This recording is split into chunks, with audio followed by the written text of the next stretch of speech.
Motul Course de Monterrey, powered by Hyundai, IMSA race at Laguna Seca.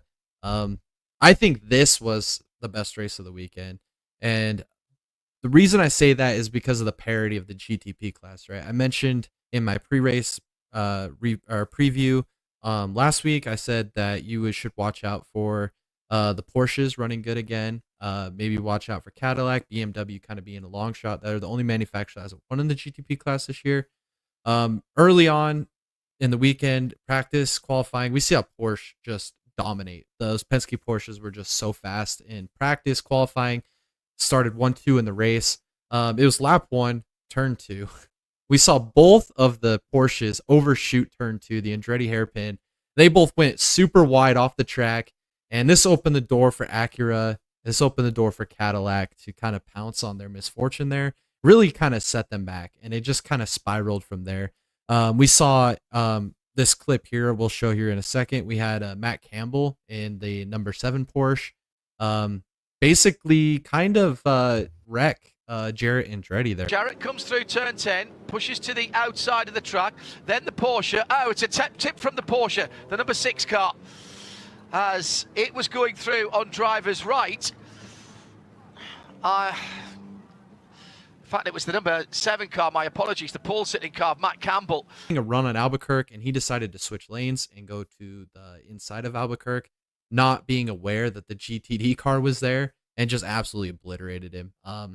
They did end up giving him a time penalty for this, which was, in my opinion, deserving, because that was just not a situation that you need to make a move. I mean, it's that turn 11 is not a passing zone at Laguna Seca. It's never been a passing zone. So it was just a dumb mistake on his part, and just really it keeps snowballing, right? You overshoot turn 2, lap 1, then you take out another car, get a time penalty, and then they flip in their second driver, Felipe Nasr, for his stint, and this happens. As though the rest of the car underneath that is fine. It was a big wobble coming down through really that just pinched the car off, and he went off onto the gravel at almost unabated speed. There was no, in fact, there was no slowing down there, was he? This is basically the death knell of Porsche. They finally, after that time penalty, after all the strategy, kind of climbed back into contention here in this race, and then Felipe Nasr was in the car for like, I don't even know, maybe 5 minutes, and he just walls the thing. I mean, and Felipe Nasr's a great race car driver. Like, wouldn't you agree, Tom? I mean, I feel like, yeah, I mean, like, ex-Formula One. I mean, he's got talent. Yeah, you know?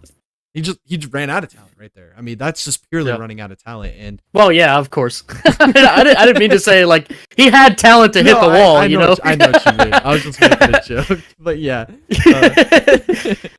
But yeah, so they end up coming in and fixing the car. He was like a lap down, I think. They end up actually pulling Nasr out of the seat after that, and they put Campbell back in, which I don't know what was better. They both made multiple mistakes. I don't know what was better, but that killed the pole sitters race. I mean, they just had a terrible run. 30 minutes ago, Van der Sande got the lead and kind of checked out and won. And then the second Porsche, the 6 with Tandy, ended up driving back up to second. And then the Wheeling Cadillac finished third on the podium there. So I guess my big thing here is congratulations to Chip Ganassi, right? I mean, huge weekend. He wins the IndyCar race at the Indy Road Course, goes out and wins Laguna Seca in the IMSA race.